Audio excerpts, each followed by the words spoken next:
Hello, Eternum, and welcome to KOTT News, Eternum's #1 source for news. And this is the War Report. Dynamic change in the history of Eternum last night as the Marauders of bottom of B-tier Dodgers managed to retake the desert of Brimstone Sands.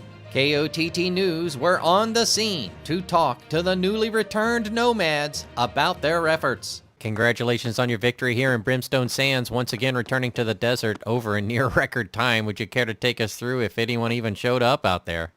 John, for starts, we didn't get stuck trying to cap Bonfire this time. John, not much to say. We were hoping for a fight, hoping they would try to defend both. But yeah, looking forward to running it back with them for sure. Excellent. Would you care to inform me on who this distinguished gentle person is? Yeah, John, this is actually our MVP of the War, Barnabas, over here. He was holding it down, keeping an eye on Brimstone while we were out and about on vacation. But, he made sure the spa was tip-top shape, etc. Earlier in First Light, KOTT News spoke briefly with a Spice Lord about the outcome. Well, congratulations on your victory here in First Light, once again retaining the rights to process and harvest the hyssop. How do you feel the fight went out there tonight?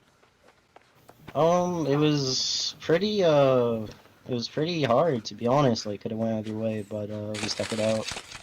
Our opponents were pretty formidable. So we had to clutch up. Yep.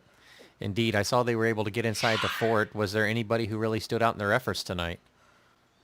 Well, like, I was playing musket, and I turn to my right, and I see this guy Panda, and he, like, already has 15 stacks. Like, the war's only gone on for 5 minutes, and he has, like, 1,000,000 kills. I'm like, I play musket, like, mainly, he doesn't, and he's literally better than me. Like, he's the best pro on Earth, I swear. I don't know how he does it. As the night unfolded, JDB's kitchen staff sent a representative to discuss their results.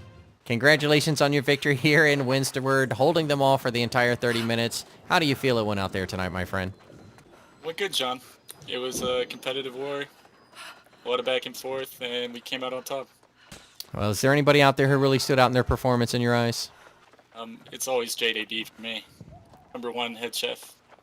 #1 head chef, indeed. He knows what's going on. He can cook a mean cheeseburger, that's for sure. Now, tonight's action, there was a lot of simultaneous fights going on. I am aware that you had to yield Brimstone back to the Marauders. Do you have intentions to go back up there and try to take it yet again? Yep, we'll see him in 2 days.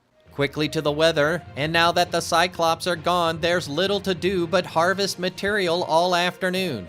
But be on the lookout after sunset, as a 20% chance of corruption invasion will rise up at the tips of the island. 3 more lineup submissions for Simulated Fantasy Combat Resolution tonight, brought to you by LARPco. Remember, if it isn't LARPco, it's cardboard.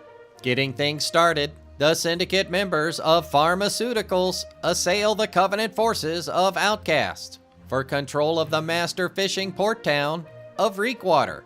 Former Great House Pharmaceuticals return to the scene in their attempt to secure a region once more. But will they get the support of the Reekwater Union of Fishermen? Outcast forces have been taxing the shrimping and crabbing captains at 100% for reasons unknown. But if they can't be dislodged from leadership, the brutal conditions will persist. Then, the Covenant forces of Error.pxp assault the Marauders of bottom of B-tier Dodgers for control of the island's primary oil reserves of Weaver's Fen. Another former Great House making an effort to return to prominence tonight as Error.pxp set their goal to the waypoint in the peat moss bog. But will they overcome the ever-improving Dodgers? With only one fight to focus on tonight, the now bottom of B-tier Dodgers will be able to fully commit their best available members, who have been practicing choke management for 3 straight nights.